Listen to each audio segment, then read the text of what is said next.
नमस्कार साथियों। तो आज है 4 अप्रैल 2026।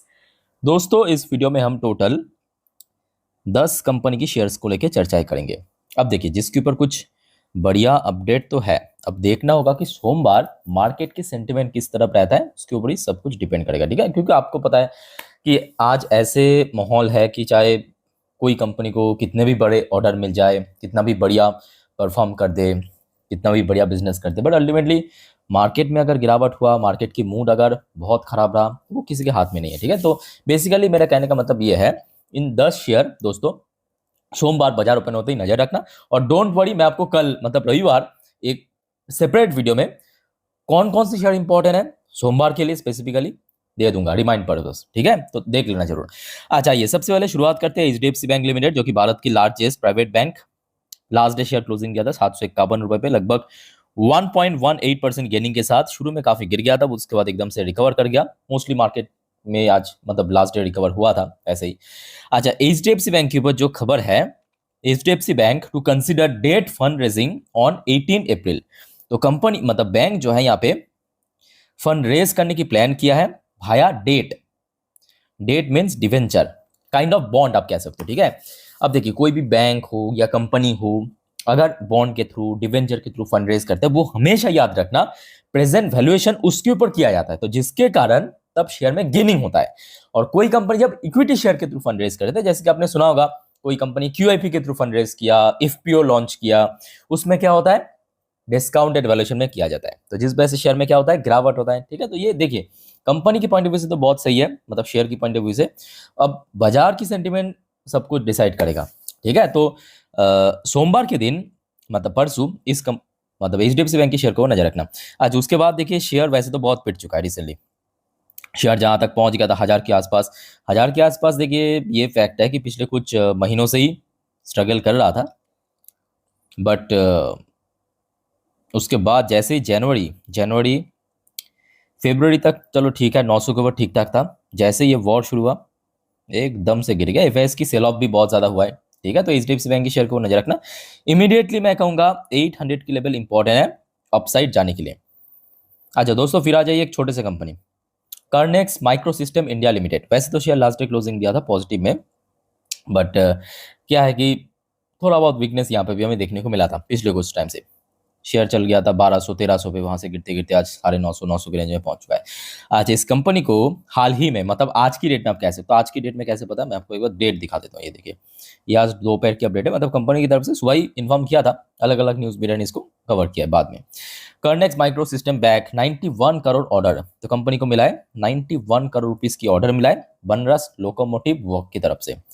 सो कंपनी वाइज मैं कहूँगा ठीक ठाक कंपनी है, मतलब कंपनी की लास्ट क्वार्टर मैं कहूँगा ठीक है, एवरेज टाइप का था। रेवेन्यू बहुत अच्छा ग्रोथ, बट मार्जिन थोड़ा बहुत श्रिंक होने के कारण थोड़ा बहुत ड्रॉप हुआ था प्रॉफिट में या अर्निंग पर शेयर में। बाकी देखा जाए एक इशू तो है कि छोटे कंपनी है, और ये भी फैक्ट है कि चुनाव के बाद से लेकर अभी तक शेयर में ऐसा कुछ बहुत मतलब ड्रास्टिक रिकवरी में देखने को नहीं मिला।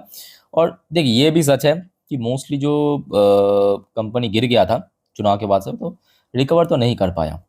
बट शेयर की जो लॉन्ग टर्म की जो परफॉर्मेंस है रिटर्न्स की, वो काफ़ी बढ़िया है। चाहे 5 साल की बात करें, 3 साल की बात करें, काफ़ी अच्छे रिटर्न। ठीक है, तो इसके ऊपर भी नजर रखना।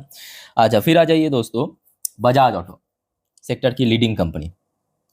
बजाज ऑटो की शेयर वैसे तो लास्ट डे वीकनेस के साथ ही क्लोजिंग दिया, बट लास्ट डे मतलब 3 तारीख बजाज ऑटो की सेल्स की रिपोर्ट आउट हुआ, मतलब मार्च महीने की, जो ऑलरेडी मोस्टली ऑटोमेकर्स की आउट हो गया था, बजाज ऑटो की आउट नहीं हुआ था, बाकी रह गया था। बजाज ऑटो ने भाई कमाल कर दिया, 4,45,370 यूनिट बेचा है, वो भी 20% जंप हुआ। 20% जंप, मतलब आप समझ पा रहे हो ना, बजाज ऑटो जैसे बड़े कंपनी के लिए it's a humongous gain. Last year था 3,69,823 यूनिट, इस बार बढ़ के 4,45,000 पे पहुंच चुका है। 20% की गेन रखा है, 20% की। और डोमेस्टिक सेल्स की बात करें स्पेसिफिकली, यहाँ पे ही एक्चुअली 20% की जंप हुआ है डोमेस्टिकली। ठीक है, और अगर हम डोमेस्टिक टू व्हीलर्स की बात करें, उसमें 20% हुआ है। अब आप कहेंगे सर डोमेस्टिक टू व्हीलर फर्क क्या है। देखिए, डोमेस्टिक में बजाज ऑटो जो है ना, 3 व्हीलर्स भी बेचते हैं, मतलब ऑटो वगैरह, ऑटो या बाइक भी बेचते हैं। और एक्सपोर्ट में 21% की ग्रोथ रखी, एक्सपोर्ट भी बहुत दमदार किया इस बार। बहुत बढ़िया काम किया, बहुत शानदार। कमर्शियल व्हीकल्स भी लगभग 20% के आसपास इस बार ग्रोथ रखा है कंपनी, ठीक है, तो अच्छी काम किया। लेट्स सी क्या होता है। तो बजाज ऑटो की शेयर भी दोस्तों सोमवार के लिए इंपॉर्टेंट है। अब देखना होगा मार्केट की सेंटिमेंट किस तरफ रहता है, उसके ऊपर सब कुछ डिपेंड करेगा। अच्छा नेक्स्ट दोस्तों आ जाइए bank of Baroda. Bank Nifty की एक बहुत इंपॉर्टेंट बैंक। पीएसयू बैंक में भी रिसेंटली काफी ड्रॉप हुआ है। एक महीने पे 16 साढ़े 16% बैंक ऑफ बड़ौदा गिर चुका है, जबकि बड़े बैंक है।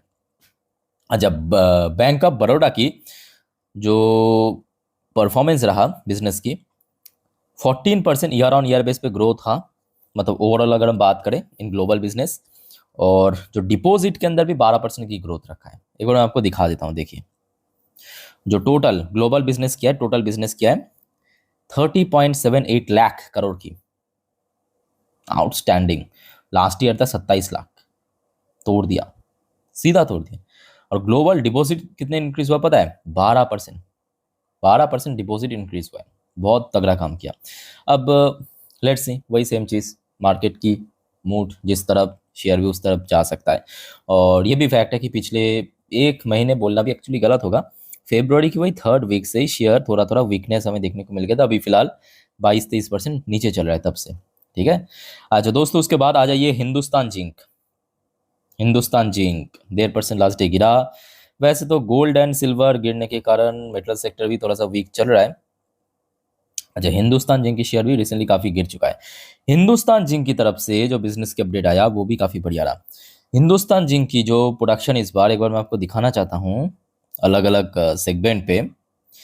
तो एक हो गया आपका, यहाँ पे देखिए ध्यान से, 2% की। अब आप कहेंगे सर 2% की ग्रोथ कोई ग्रोथ होता है? यहाँ पे होता है, ये मेटल सेक्टर है, यहाँ पे प्रोडक्शन बहुत ज़्यादा होता है, ठीक है। तो लगभग 3,15,000 टन। और रिफाइंड मेटल आउटपुट की बात करें, लगभग 5% की यहाँ पे ग्रोथ रखा है, 2,82,000 टन। ये Q4 की अपडेट है, ठीक है। अच्छा साथ में आई थिंक रेयर अर्थ, नहीं रेयर अर्थ के ऊपर कोई अपडेट नहीं है। सो हिंदुस्तान जिंक की शेयर भी अगले हफ्ते के लिए इंपॉर्टेंट है। वैसे ये शेयर भी रिसेंटली काफ़ी गिर गया है, जबकि आपकी सिल्वर की प्राइस जब चल गया था काफ़ी ज़्यादा, ये भी लगभग 700 क्रॉस कर गया था, ठीक है। तो इमीडिएटली अगर हम बात करें 600 550, ये एक अच्छा रेंज हो सकता है। 550 सबसे पहले, उसके बाद 600। ओके। अच्छा हिंदुस्तान जिंक के बाद दोस्तों अगले शेयर पे चलते हैं, बट उसके पहले आप सभी को रिक्वेस्ट करूंगा, अगर आपको वीडियो अभी तक अच्छा लगा, इन्फॉर्मेटिव लगा, प्लीज दोस्तों वीडियो को लाइक करना और प्लीज चैनल को सब्सक्राइब करके जरूर रखिए ऐसी इन्फॉर्मेटिव वीडियो हमेशा हर रोज पाने के लिए। और दोस्तों कल संडे है, तो कल आपको मैं अगले हफ्ते के लिए सारे जानकारी दे दूंगा, मतलब कौन कौन सी इवेंट है अगले हफ्ते, कौन कौन सी इकोनॉमिकल डेटा आउट होगा, जियो पॉलिटिकल अपडेट, कौन कौन की स्टॉक्स इंपॉर्टेंट है, रिजल्ट भी आउट होगा कंपनीज की कौन कौन सी, ठीक है। तो कल संडे वाली एक भी वीडियो मिस मत करना, और एकदम सारे वीडियो देखिए फ्री ऑफ कॉस्ट है, चैनल को भी सब्सक्राइब कर लीजिए। ओके। अच्छा अब आ जाइए बंधन बैंक। बंधन बैंक के ऊपर भी कुछ बिजनेस की अपडेट है। बंधन बैंक की Q4 बिजनेस अपडेट इस बार थोड़ा सा बेटर रहा। जो एडवांस है, एडवांस उसमें 1.54 लाख करोड़ रहा। डिपॉजिट बुक में 10% की गेन हमें देखने को मिली। इस बार मैं कहूँगा पहले से थोड़ा बेटर रहा। अब देखना होगा अल्टीमेटली मतलब कैसा हुआ है, मतलब जो आपकी बैलेंस शीट में कैसा हुआ, ये तो आपके सिर्फ बिजनेस की अपडेट है। बिजनेस की अपडेट देखने के बाद आप कह सकते हो कि 50% तो ठीक ठाक लग रहा है, बाकी 50% डिपेंड करेगा उसके ऊपर, ठीक है। अल्टीमेटली मतलब कितना रेवेन्यू, मार्जिन, बहुत सारी चीज़ यहाँ पे। और ये भी फैक्ट है कि बंधन बैंक जब लिस्ट हुआ था तब से लेकर अभी तक बैक टू बैक हमें करेक्शन ही देखने को मिला। 8 साल हो चुका है, शेयर में कोई मतलब एज सच रिकवरी हमें जो चाहिए था वो मिसिंग है। अच्छा नेक्स्ट कंपनी है pastries estate project limited. Pastries state में जो यहाँ पे अपडेट है, pastries state I 9,500 crore revenue from new housing project in Hyderabad. Company की तरफ से एक बम्पर टारगेट रखा है, 9,500 करोड़ की रेवेन्यू यहाँ से जनरेट होगा हैदराबाद पे जो हाउसिंग प्रोजेक्ट से, ठीक है। तो अगले हफ्ते इसके ऊपर भी नजर रखना। उसके बाद दोस्तों एक रिपोर्ट मैं आपको दिखाना चाहूंगा। रिपोर्ट में क्या है, ये आज की रिपोर्ट है। India pharma export stay resilient.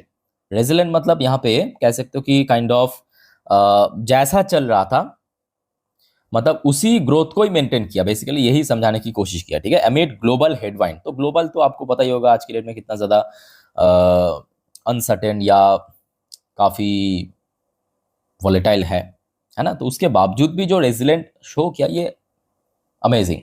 Total लगभग $29 बिलियन की मार्क क्रॉस कर गया।